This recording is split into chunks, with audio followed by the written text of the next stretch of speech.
নমস্কার সুপ্রিয় দর্শক শ্রোতা সকলকেই স্বাগত হিন্দু লাইফস ম্যাটার ইউটিউব চ্যানেলে।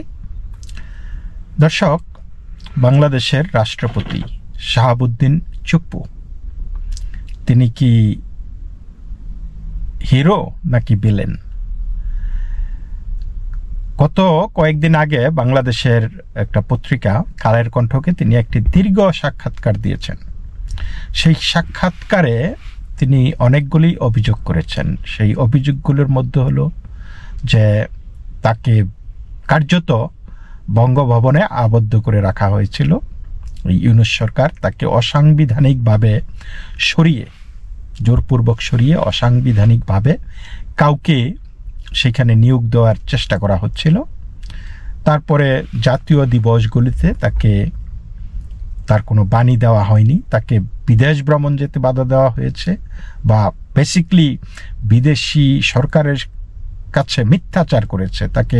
তার কাছে চিঠি ধরিয়ে দিয়ে বলেছে যে সেখানে লেখা ছিল যে আমি রাষ্ট্রীয় কাজে ব্যস্ত থাকায় আসতে পারবো না, মানে এইরকম।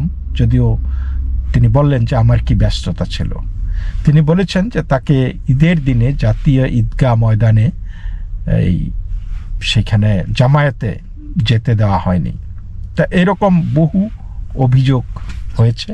এবং তারপরে তিনি বলেছেন যে 133টি অধ্যাদেশ তাকে দিয়ে সই করানো হয়েছে। এই অধ্যাদেশের অনেকগুলোই কোনো প্রয়োজন ছিল না।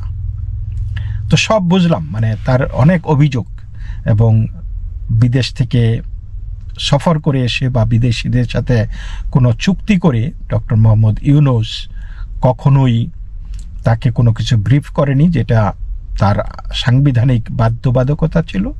যে বিদেশে কি হয়েছে, কার সাথে দেখা হয়েছে, কি আলোচনা হয়েছে, এই সমস্ত কথা তিনি বলেছেন যে সরকারি কর্মকর্তারা নানান কারণে তিনি কোনো ধরনের কথাবার্তা বা যোগাযোগ করার চেষ্টা করলে তারা কোনো সদুত্তর দেয়নি বা রেসপন্ড করারও প্রয়োজন বোধ করেনি। তিনি বলেছেন যে তার সাংবাদিকরা যখন বঙ্গভবনে তাদের নির্বাচনের পরে সাক্ষাৎ করতে এসেছিল, এরপরে মানে যেহেতু তারা সরাসরি প্রেসিডেন্টের সাথে যোগাযোগ করেই এসেছিল এবং এইখানে তার স্টাফরা কোনোভাবেই জড়িত ছিল না, কিন্তু দেখা গেল যে তার যেই প্রেস অফিস থেকে যত কর্মচারী ছিল সবাইকে সরিয়ে নেয়, প্রেস সচিব সহ অন্যদেরকে সরিয়ে নেওয়া হয়েছিল। তার ক্যামেরাম্যান সহ, যিনি 30 বছর ধরে সেখানে কাজ করতেন।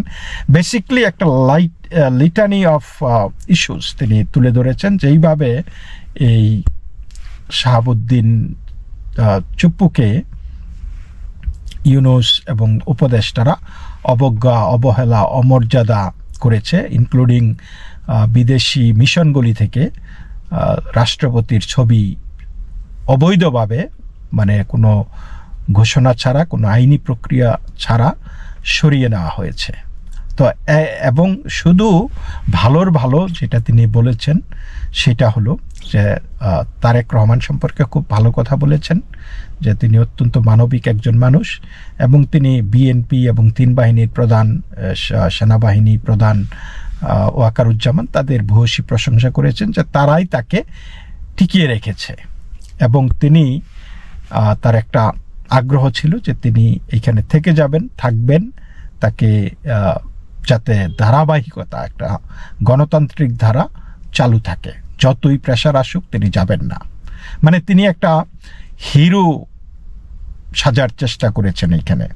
তো এখন তিনি একজন হিরো নাকি তিনি একজন ভিলেন, সেই জিনিসটা আমাদের এখন দেখার সুযোগ হয়েছে, তাই না?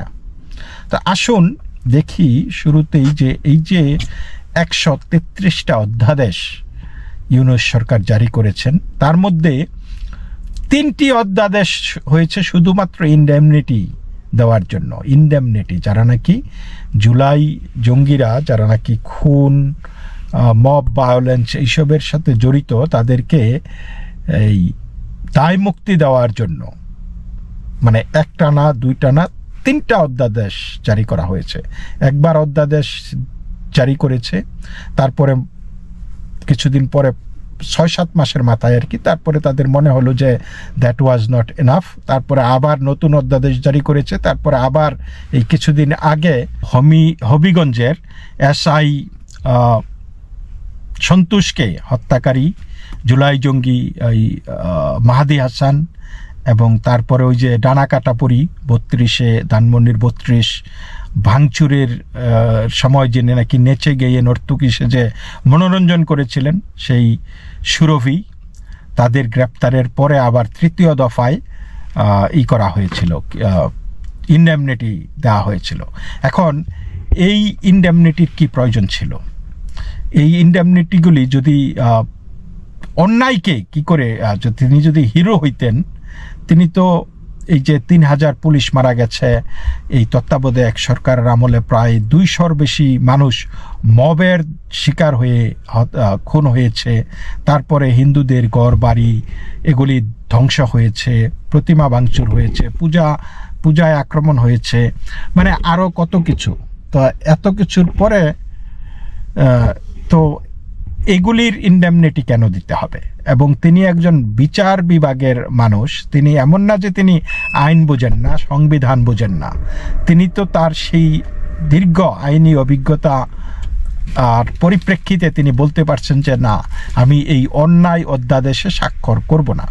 তো তিনি এখন যাই বলুন, তিনি কি সেই দায় মুক্তি যে দিয়েছে, যেই 133টা অধ্যাদেশের মধ্যে বহু অবৈধ অধ্যাদেশ যে আছে, সেইগুলি থেকে কি তিনি মাপ পেতে পারেন?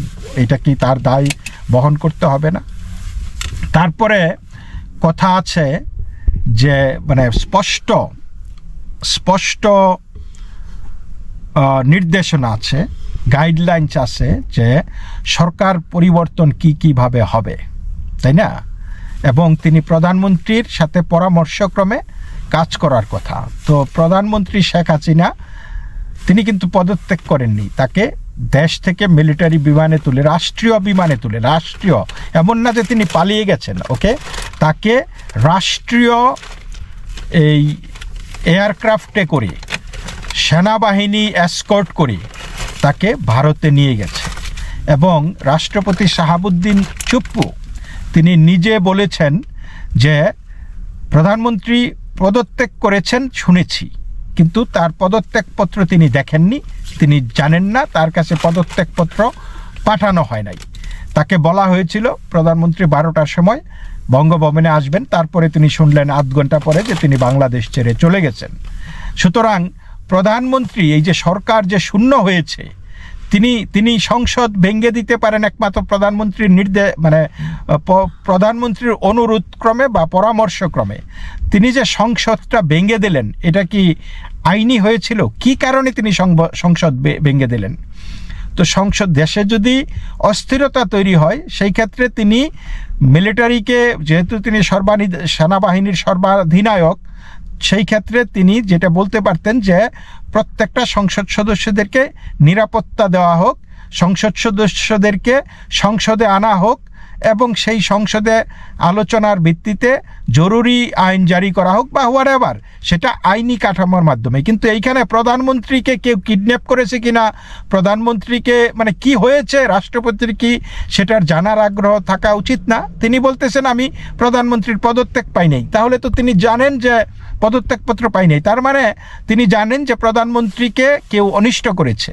তাহলে রাষ্ট্রের সাংবিধানিক অভিভাবক হয়ে, এবং তিনি নিজেও একজন হাইকোর্টের বিচারপতি ছিলেন, যেই লোক আইন জানা মানুষ, সেই লোক তো এখন বলতেছে যে ইউনূস সরকার আমারে বঙ্গভবনে আটকায় রাখছে, অবরুদ্ধ রাখছে, আমারে স্বাধীনভাবে কাজ করতে দেয় নাই, আমারে দিয়া জোর করে এটা করাচ্ছে সেটা করাইছে।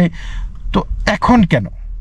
তিনি তো বলতে পারতেন যে আমি এগুলিতে সাইন করব না, এই অধ্যাদেশ প্রয়োজন নাই, বা তিনি সেনাবাহিনীকে নির্দেশ দিতে পারতেন যে ব্যবস্থা নেওয়ার জন্য। তিনি রাষ্ট্রীয় যেহেতু সর্বময় ক্ষমতার অধিকারী, তিনি ইভেন ইউনূসকে নির্দেশ দিতে পারতেন। আমরা তো এগুলি দেখলাম না। এগুলি যদি তারপরে তাকে আক্রমণ করত, তাকে টেনে হিস্ট্রে নামায় দিত, তিনি বঙ্গবন্ধুর সৈনিক, তিনি শহীদ হয়ে যেতেন। এখন তিনি বলতেছেন যে তিনি বীর, কিন্তু আমরা তো দেখতেছি যে তিনি মোটেও বীর না, তিনি ছিলেন এই যে এই ষড়যন্ত্রের একটা অংশ, তিনি ছিলেন একজন ভিলেন। যতদিন যেইভাবে ক্ষমতায় থাকা যায় ঠিক সেইভাবেই তিনি ক্ষমতায় মানে খেল শুরু করছেন। ওই একইভাবে তিনি 5ই আগস্টের অভ্যুত্থানের পক্ষে তিনি বক্তব্য দিয়েছেন। বঙ্গভবনে তিনি যদি বঙ্গবন্ধুর সৈনিক হয়ে থাকেন, বঙ্গভবনে তারা মাথার ওপর থেকে বঙ্গবন্ধুর যখন প্রতিকৃতি ওই ফটোটি সরিয়ে ফেলা হয়, তিনি তো বাধা দেন নাই। বঙ্গভবন হচ্ছে তার বাড়ি, প্রেসিডেন্টের বাড়ি থেকে যদি তার নির্দেশ ছাড়া বঙ্গবন্ধুর ছবি সরিয়ে ফেলা হয়, তার মানে তার সেইখানে সায় ছিল। আমরা তো তার পাল্টা কোনো বক্তব্য দেখি নাই এইটাতে। তাহলে কি বোঝা যায়? বাংলাদেশে যা কিছু হয়েছে তার বিরুদ্ধে কি তো ওনার কোনো বক্তব্য ছিল? তিনি কি সরকারকে নির্দেশ দিয়েছেন এই মব বন্ধ করার জন্য? বাংলাদেশে যে অরাজকতা, ভাঙচুর, এই শত শত মানুষকে হত্যা হয়েছে মব করে, পিটিয়ে, জাস্ট মিথ্যা অভিযোগ তুলে পিটিয়ে মেরে ফেলা হয়েছে, পোশাকের জন্য নারীদেরকে অপদস্থ করা হয়েছে, মারধর করা হয়েছে। রমজানে মহিলারা সিগারেট খাবে না, বাইরে ঘোরাঘুরি করবে, খাবে, এটা তার যার ব্যক্তিগত ব্যাপার। কিন্তু দেখা গেছে ঢাকা শহরে বলে যে এই মানে মেয়েদেরকে মারধর করলো। আবার স্বরাষ্ট্র উপদেষ্টা বলে যে বাংলাদেশে প্রকাশ্যে ধূমপান করা নিষেধ। তো প্রকাশ্যে কি এই মেয়েরাই খালি ধূমপান করছিল, নাকি বাংলাদেশে প্রকাশ্যে সবসময় ধূমপান হয়? ওই আইন তো আমরা কারো প্রতি দেখি না। কিন্তু রাষ্ট্রপতি কি কোনো ভূমিকা নিয়েছিল? কেন ভূমিকা নেয় নাই? জানের ভয়। তো তিনি যদি বঙ্গবন্ধুর সৈনিক হয়ে থাকেন, মুক্তিযোদ্ধা নিজেকে দাবি করেন, তাহলে তার জানের ভয়টা কিসের? আর অন্য কিছু বাদই দিলাম, তার নিজের বাড়ি থেকে যখন তার প্রিয় মানুষ, তার প্রাণের নেতা শেখ মুজিবের ছবি সরিয়ে ফেলে, অপদস্থ করে, সেইখানে তো তার প্রতিবাদ করা উচিত। বঙ্গবন্ধু কন্যা, তাকে সে পদত্যাগ করেছে নাকি তাকে মেরে ফেলেছে নাকি তাকে অপহরণ করেছে, তা কি করেছে এইটা নিয়েও তো তার কোনো বিবৃতি নাই। সুতরাং এই 5ই আগস্ট বা জুলাই জঙ্গিপনা থেকে গত নির্বাচন পর্যন্ত যা কিছু হয়েছে, আমি বলবো যে শাহাবুদ্দিন চুপ্পুর তাতে সায় ছিল, সমর্থন ছিল। হি এনাবলড ইট। একটা সংসদ তিনি ভেঙে দেন কি কারণে, কিভাবে? এটা তো করতে পারে না তো, কিন্তু সেটা হয়েছে। সো আমি মনে করি যে তিনি মোটেও একটা বীর না, আমি বলবো তিনি একজন ভিলেন। ওকে, তো এই পর্যন্তই। সকলেই ভালো থাকবেন। নমস্কার।